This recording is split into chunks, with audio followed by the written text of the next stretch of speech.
Olá, eu sou Viviane Cesarino e este é o Vossa Excelência à Memória. Muitos políticos encaram a questão jovem de maneira oportunista. A frase, dita pelo nosso entrevistado de hoje ao comentar a iniciativa de criar uma comissão permanente da juventude, mostra que este vereador, ao chegar aqui, queria muito mais do que trabalhar na especialidade dele, a arquitetura. Na cultura, ele protegeu os cinemas de rua e incentivou o fomento à cultura da periferia de São Paulo. Mas não dá para falar de Nabil Bonduki sem se referir aos projetos urbanísticos e ao plano diretor que ele relatou por 2 vezes, em 2002 e em 2014.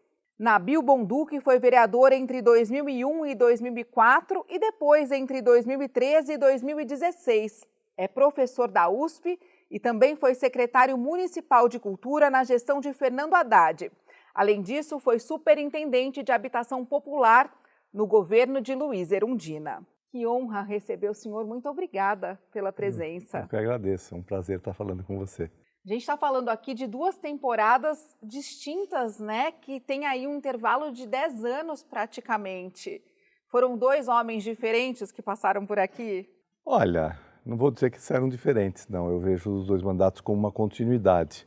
Mas, obviamente, no meu segundo mandato eu tinha mais experiência, tinha mais acúmulo, não só por já ter tido um mandato, mas principalmente porque nesses 8 anos, entre 2005 e 2013, né, quando eu voltei aqui, eu tive muitas outras experiências, tanto na universidade, foi um período, por exemplo, que eu produzi uma grande pesquisa que andou meu livro Pioneiros da Habitação Social, né, um outro livro que eu fiz para o IFAM, né, que foi um livro sobre o programa Monumenta, um programa federal, né, de apoio aos centros históricos, e gerou um livro, né, que é Intervenções Urbanas em Centros Históricos, e também eu fiz vários trabalhos de consultoria na área de planejamento urbano, né, planos diretores, e coordenei a consultoria técnica do Plano Nacional de Habitação, né, então também nesse período aí, entre os 2 mandatos, eu fui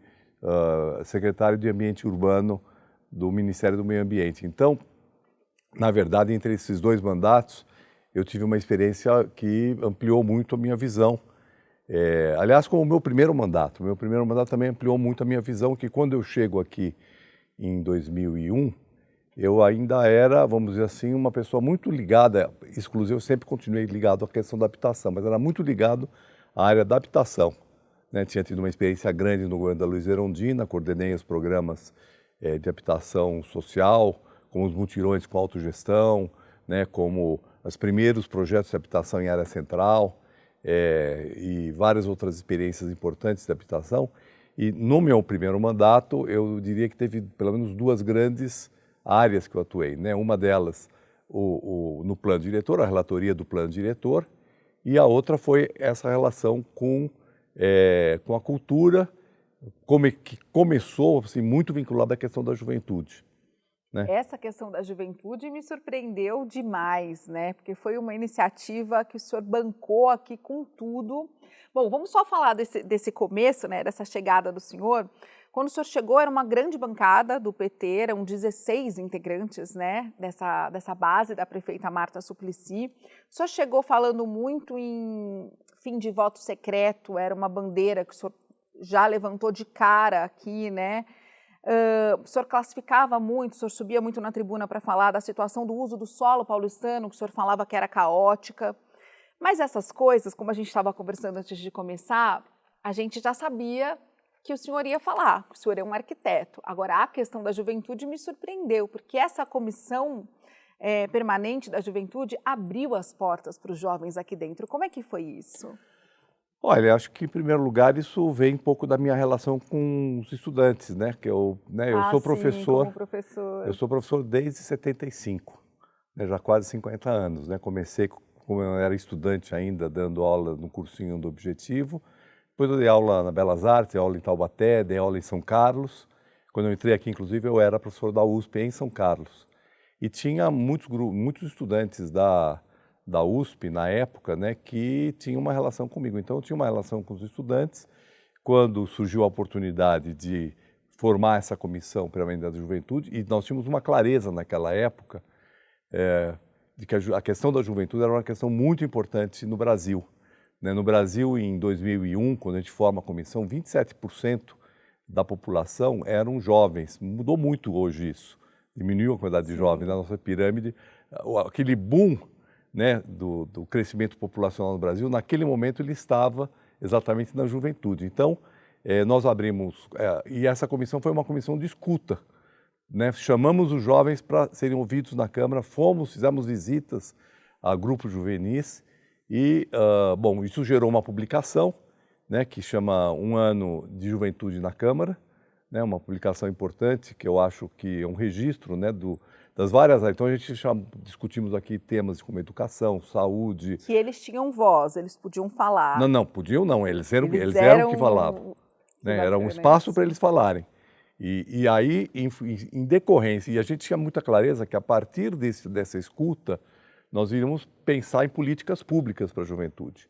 E aquilo que mais se evidenciou naquele momento foi a efervescência, uma coisa que a gente sentiu nessas visitas, nessas falas, a importância da cultura periférica e a importância que os jovens davam a isso. Porque, na verdade, nós estávamos vivendo na periferia de São Paulo uma segunda geração, né, que a primeira geração foram os imigrantes que vieram do Nordeste, do Sul de Minas, do interior do estado. Nós tínhamos uma segunda geração naquele momento, que eram jovens nascidos em São Paulo, que queriam abrir seus horizontes e a cultura. Então, foi a partir daí que nasceu o projeto de lei de criação do VAI, né, do Programa de Valorização de Iniciativas Culturais, que foi aprovado em 2003, eu propus em 2002, foi aprovado em 2003. No final de 2003, todo o dinheiro que eu tinha de emenda, eu coloquei no programa, na Secretaria de Cultura. O secretário Celso Frateschi criou, então, um edital, né, porque a lógica do programa era não ter interferência da política na seleção dos projetos. De governo. Porque muitas vezes os vereadores hoje, é muito comum, colocam dinheiro numa entidade, numa outra entidade, e isso, na verdade, cria uma relação de clientelismo, que é uma coisa que eu, né, rejeitei sempre, basicamente, nos meus mandatos. Tanto que eu nunca me reelegi. Né? Os meus mandatos foram sempre quando eu não era vereador. Então eu coloquei o dinheiro no programa e foi a Secretaria de Cultura que criou uma comissão independente que selecionou os projetos. Né? Foram 60 e surpreendentemente, apareceram 600 projetos quando nós criamos.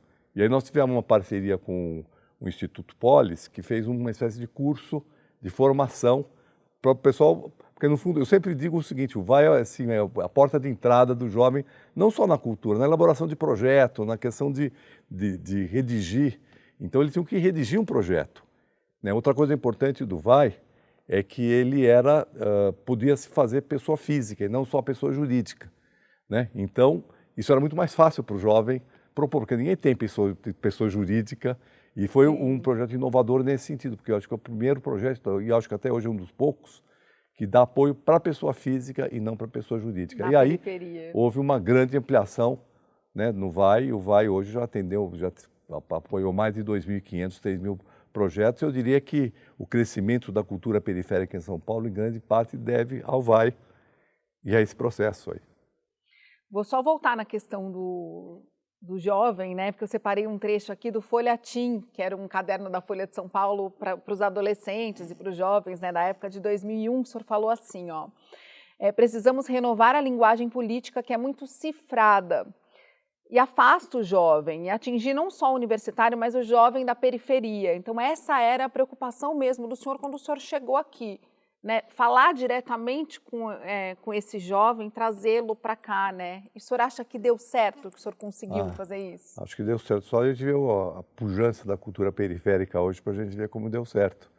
Né? Eu também tinha uma relação forte com a periferia, porque meu primeiro trabalho acadêmico, em 78, foi um trabalho uma pesquisa chamada Periferias, que eu fiz junto com a minha amiga, colega Raquel Ronick.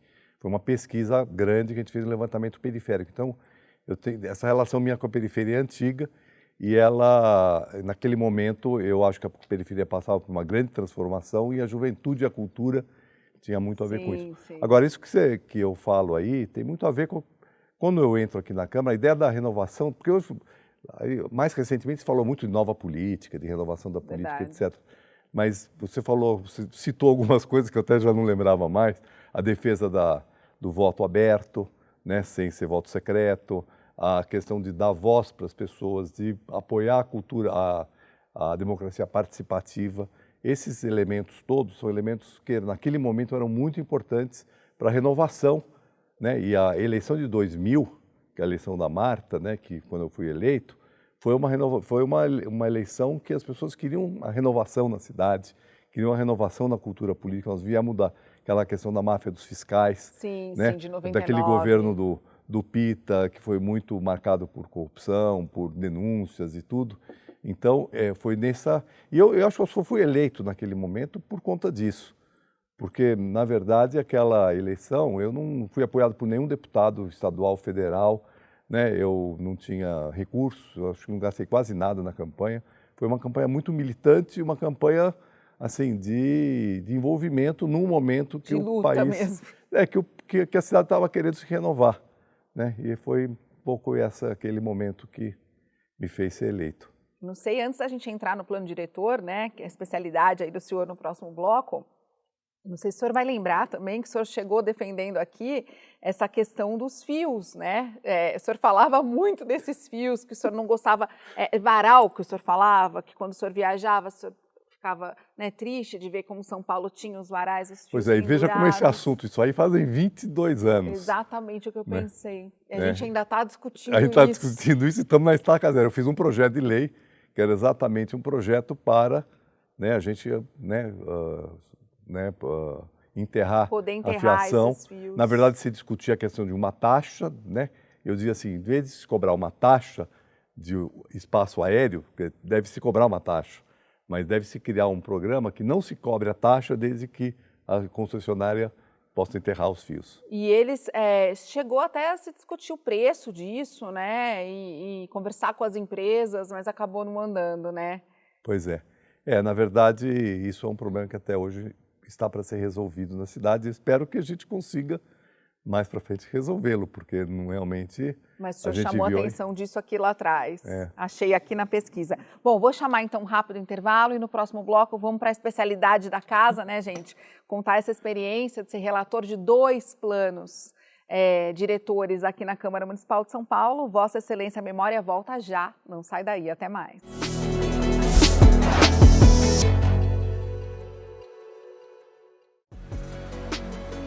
Para assistir a outras edições do programa Vossa Excelência a Memória, aponte seu celular para o QR Code que está aparecendo na tela e acesse nossa playlist do YouTube.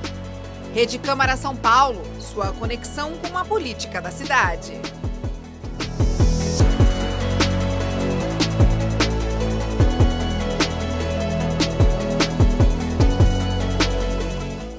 De volta com Vossa Excelência Memória, onde a gente tem a honra de receber o ex-vereador Nabil Bonduque, vereador por 2 mandatos aqui na Câmara Municipal de São Paulo, entre 2001 e 2004 e depois entre 2013 e 2016.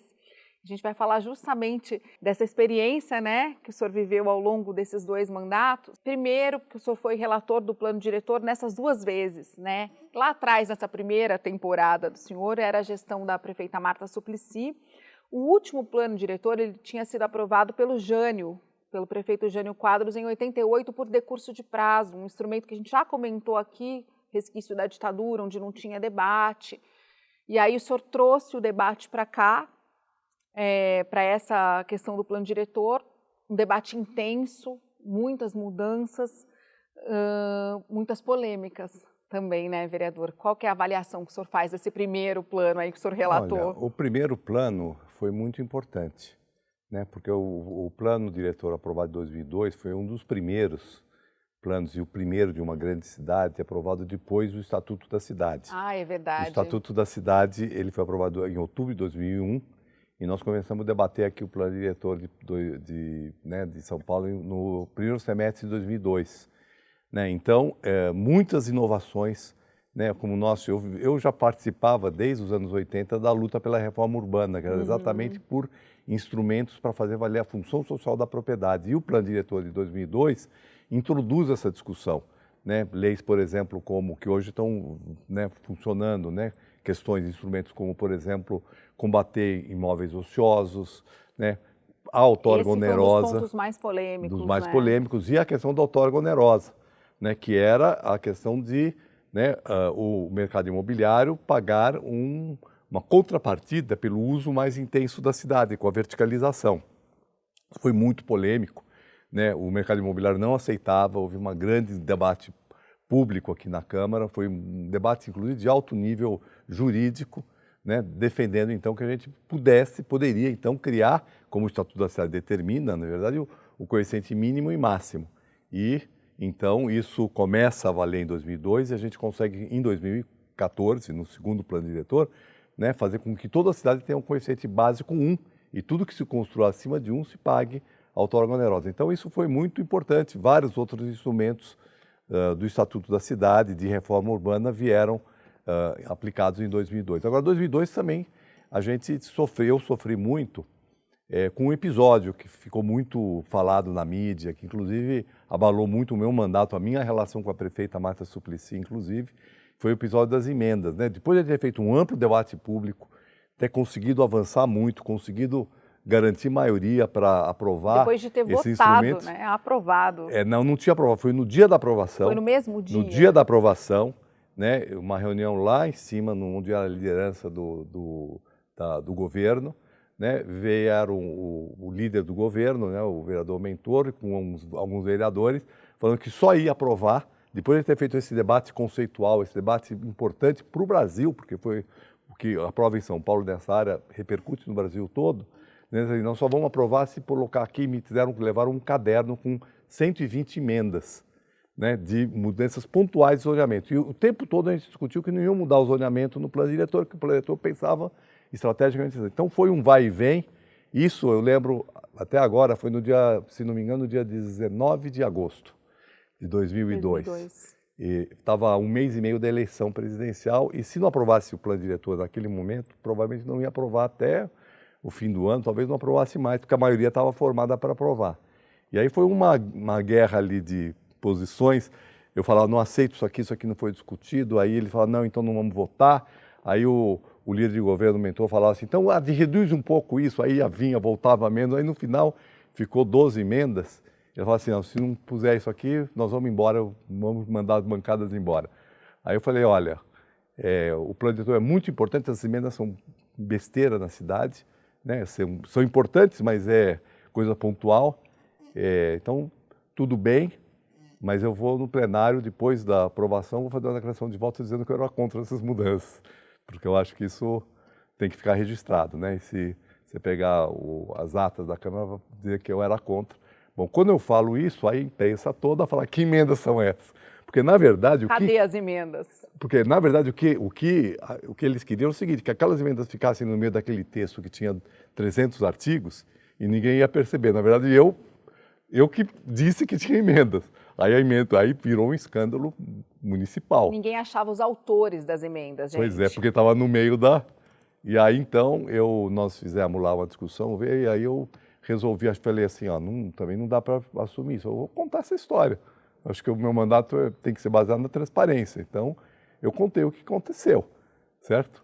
Aí caiu o mundo em cima de mim, certo? Sim, inclusive nessa relação com a prefeita mesmo. Na relação com a prefeita, porque, né, na verdade, o líder da prefeita, eu expus o líder da prefeita, né? Então, né, eu fiquei assim, inclusive 6 meses sem falar com a prefeita. Ela deu uma entrevista, ela vetou, ela fez vários vetos, né, na hora de sancionar o plano diretor, só para a gente contar essa história, e ela colocou na conta do senhor a confusão que aconteceu. Na verdade é o seguinte, quando eu fui falar com ela, eu falei assim, você tem que vetar, porque isso aqui está contra o princípio. Mas aí tinha esse acordo com os vereadores, com o líder de governo, ela não queria... Né, e aí, então... eu vou aqui contar uma história que eu acho que, Fica à vontade. E aí isso isso foi parar no comitê da campanha do Lula, porque era a eleição do Lula de 2002. Meu Deus. Porque a coisa começou a repercutir muito mal e começou a bater no PT, certo? E aí, então, foi nessa conjuntura, né, E até foi o Fernando Haddad que me ligou, porque eu tinha conversado com ele era chefe de gabinete da Secretaria de Finanças, né? E eu tinha conversado com vários secretários da Marta sobre isso. E aí eu lembro até hoje, ele me ligou, ele falou assim, ó, você ganhou essa batalha, ela vai vetar. Amanhã ela vai dar uma declaração na Globo amanhã, no Bom Dia São Paulo, né? Dizendo que vai vetar as emendas. 16 vetos. 16 vetos e entre eles todas as emendas dessas mudanças de zoneamento. Ela vetou a contragosto, por conta dos acordos políticos, mas né, porque isso, na verdade, para evitar uma repercussão mais negativa para a campanha presidencial que estava em jogo. Olha isso eu não sabia que tinha chegado tão longe assim. Mas como é que o senhor saiu desse processo? O senhor saiu, acho que com a consciência tranquila, como o senhor disse, que o senhor falou ali, né, o que o senhor pensava, subiu aqui para falar, mas o desgaste deve ter sido... Não, o desgaste foi enorme. Gigantesco. Foi gigantesco, primeiro porque as pessoas, em geral, as pessoas que me acompanhavam, tudo falavam assim, como é que você aceitou isso, certo? Né? Porque dizendo assim, que eu não devia ter sido aceito as emendas. Eu falo assim, bom, eu aceitei as emendas porque se eu não tivesse aceito, não ia aprovar o plano, nada. Que tinha uma importância muito grande. Eu trabalhei meses, né? E meses. Não é só que eu trabalhei, era importante pelo que tinha sido, inclusive as conquistas, quer dizer, essa questão da gente... Hoje, o São Paulo arrecada por volta de 1 bilhão por ano de outorga onerosa, né? Em média, 800, 900 milhões, né? E isso foi resultado da gente ter ganho aquela batalha no plano diretor. Aí, em 2014, quando eu volto, aí entre 2004 e 2013, eu trabalhei em outros planos diretores, como consultoria, né? Também escrevi textos, fiz toda uma reflexão. E eu volto em 2013, assim, com muito mais experiência, inclusive do processo. Assim, não vamos dar espaço para acontecer isso que aconteceu no primeiro, né? Na primeira votação. Então, a gente discute todo um procedimento de transparência, de maior 45 transparência. audiências públicas. Né? As audiências públicas, não é só as audiências públicas, a audiência pública faz aí essa atual discussão aqui, que se fazem um monte de audiência pública, isso aí não quer dizer nada. O problema é o processo, então tudo era registrado, era publicado, qualquer documento que estava aqui na Câmara, se viesse do mercado imobiliário, se viesse do movimento social, se viesse da universidade, um controle maior. Ele era registrado. Entendi. Nós fizemos um contrato da Câmara com o SEBRAP para fazer o acompanhamento de todos os documentos que entraram, de todas as falas que foram faladas aqui. E aí nós tivemos um processo que era, inclusive o líder de governo na época, o João Antônio, queria aprovar isso mais rapidamente. Falei, não, nós precisamos ter tempo. Calma, né? Que eu sou traumatizado, né? Não sou traumatizado, não. Eu falei assim, para ele ter ganho, e realmente o plano diretor no governo Haddad, o governo da Marta teria sido um ganho excepcional e por conta da história das emendas foi um desgaste. E no governo Haddad, né, foi um sucesso o processo todo. Então, a cada passo que se dava, a gente publicava, dava um tempo para debater, coisa que não está acontecendo agora, inclusive. Então, eu apresentei o primeiro substitutivo, eu publiquei o primeiro substitutivo, não é que eu publiquei no Diário Oficial ou no site, a gente fez uma publicação com o substitutivo, que substituiu o projeto do Executivo, com as modificações. Né? Fizemos um seminário de 2 dias no AMB para debater as mudanças que tinham sido, por que tinham sido introduzidas, por que propostas que vieram da sociedade não tinham sido introduzidas.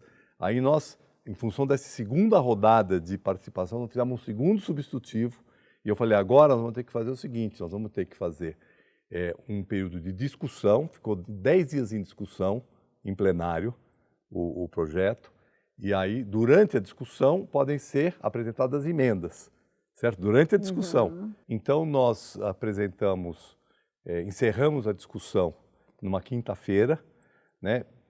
Então, todas as emendas foram apresentadas até a quinta-feira. Na sexta-feira, nós publicamos as emendas foram debatidas em uma audiência pública e a votação foi de se dar somente na segunda-feira, quando então todos os partidos apresentaram as suas posições, etc., e se sabia exatamente o que ia ser votado. Então, sem nenhum risco de ter emenda fantasma, de achar alguma coisa que fosse, né, que tivesse caído ali para favorecer, porque em plano diretor, em zoneamento, tem uma questão de favorecimento, assim, uma mudança de zona pode significar multiplicar por 4 o valor de um imóvel, né? Então, eu participei também em 2004 da Lei de Uso e Ocupação do Solo, né? E ela foi um momento de muito sofrimento meu aqui, foi Porque, na verdade, ao contrário do plano diretor, que você está pensando uma coisa mais estrutural, o que aparecia aqui por vereador era assim, mudança numa rua, mudança num pedacinho de um bairro, né? Coisas assim muito difíceis de serem avaliadas e geralmente por trás de interesses privados, individuais, assim, mas localizados. Não era um interesse de um setor, assim, um setor imobiliário. Isso está preocupado com as grandes questões, mas eram coisas assim de varejo que aparecem e isso é muito complicado. E eu sofri bastante na lei de desocupação do solo. Vereador, nessa questão da primeira temporada do senhor, então, o senhor falou das emendas, o como foi difícil esse processo. Hoje, olhando assim friamente para essa questão, o senhor acha que politicamente o senhor teria agido diferente? O senhor acha que faltou maturidade política para o senhor nessa época? O senhor agiria diferente hoje, por exemplo? Olha, eu agiria com certeza, certo? É claro que aquilo ali se criou um clima assim, muito difícil, né, naquele momento. Mas eu acho que aquela discussão ela era tão importante que a gente tinha que ter levado isso para a prefeita, para o presidente da Câmara, que era o Zé Eduardo, tá certo? Isso aqui não podia ter ficado assim entre o líder de governo, eu e os vereadores pressionando, né? Eu acho que faltou a capacidade minha naquele momento de jogar isso para um outro plano e mostrar exatamente o que aconteceu, as consequências que teria aquele processo do ponto de vista político. Entendi. Eu acho que em 2014 eu estava muito mais experiente né, na política, mais experiente pessoalmente mais também. Maduro. Eu não era muito jovem, né, naquela época, mas eu também não era assim, era primeiro mandato de vereador, né? Então, né, eu acho que a experiência conta bastante nesse processo. Vereador, a gente está chegando no finzinho do nosso programa, uma pena, e eu queria ver se o senhor faz para a gente um balanço das leis que o senhor considera mais importante. Teve muita intervenção urbana, muito plano diretor, mas teve muita juventude, muita cultura também. Eu diria assim, em primeiro lugar, assim, os projetos na área cultural foram aqueles que, né, eu tenho um grande, assim, como lembrança, orgulho. São importantes porque, primeiro, eles mudaram, não são só os meus, né? Eu acho que o projeto do fomento ao teatro, que eu aprovei também aqui, mas ele foi apresentado pelo vereador Vicente Cândido, né, que na verdade veio do movimento teatro. Isso iniciou, e depois iniciou um processo de mudança na forma de financiamento da cultura na cidade por editais, que depois foi levado inclusive para o governo federal. Então, isso foi muito importante.